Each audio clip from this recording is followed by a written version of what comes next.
ఏం చేశానంటే ఒక media channel, Vedant media channel అని మీకు తెలిసే ఉండొచ్చు, నాకు తెలుసు, వేదాంత్.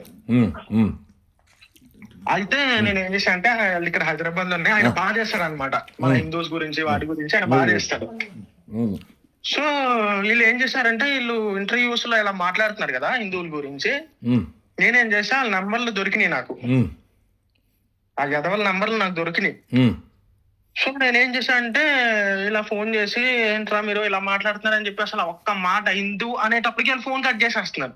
కాదు నాన్న, నువ్వు పాయింట్ ఏంటంటే ఎప్పుడైనా డిస్కస్ చేయాలంటే వాడు ఎవడికి పుట్టాడు, వాళ్ళ నాన్న పేరు ఏంటి, వాళ్ళ అమ్మ చీర కట్టుకుంటుందా లేదా, వాళ్ళ అమ్మ ఎందుకు చీర కట్టుకుంటుంది?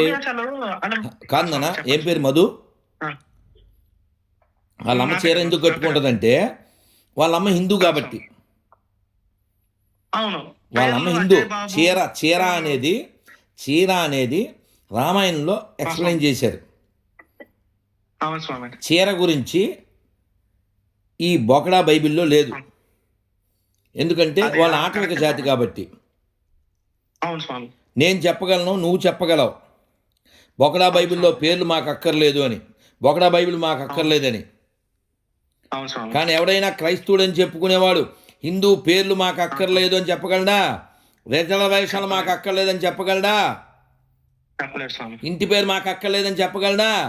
సర్టిఫికేట్లో హిందూ మాకు అక్కర్లేదు, కులం మాకు అక్కర్లేదు అని చెప్పగలడా? నీతి లేని నా కొడుకులకే బైబిలు.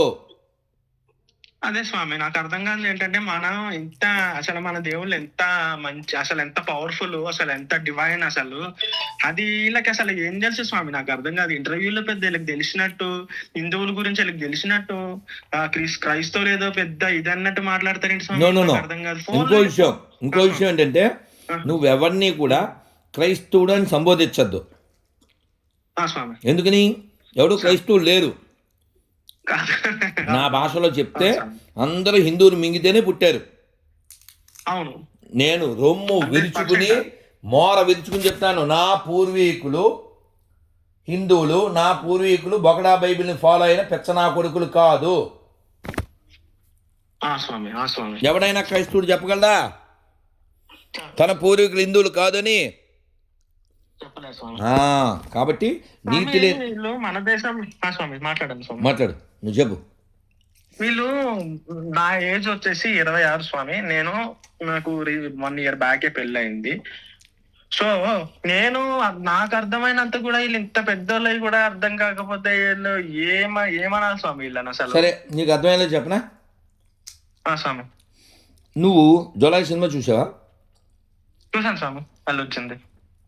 అల్లు అర్జును బ్రహ్మాజీ వాళ్ళ ఆఫీస్కి వెళ్ళి కొడతాడు అక్కడ ఉన్న వాళ్ళని. అవును. అంటే అప్పుడు ఎంఎస్ నారాయణ ఏమంటాడు?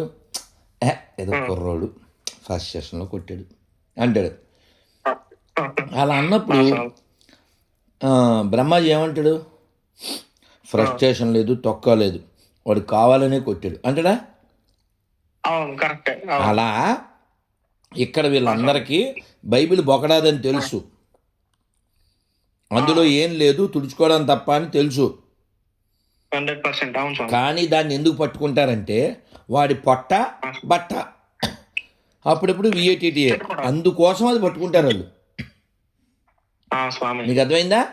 సో నేను ఇప్పుడు ఆస్ట్రేలియాలో ఉన్నాను, మళ్ళీ నాకు ఉపన్యాసం ఉంది, మనం హైదరాబాద్లో కలుద్దాం నైనా. ఖచ్చితంగా నేను మా అసిస్టెంట్ నెంబర్ పెడతాను, వాడితో టచ్లో ఉండు నైనా. జై శ్రీరామ్ నాన్న. సరే సార్. హరే కృష్ణ నాన్న. జై శ్రీ. జై శ్రీ.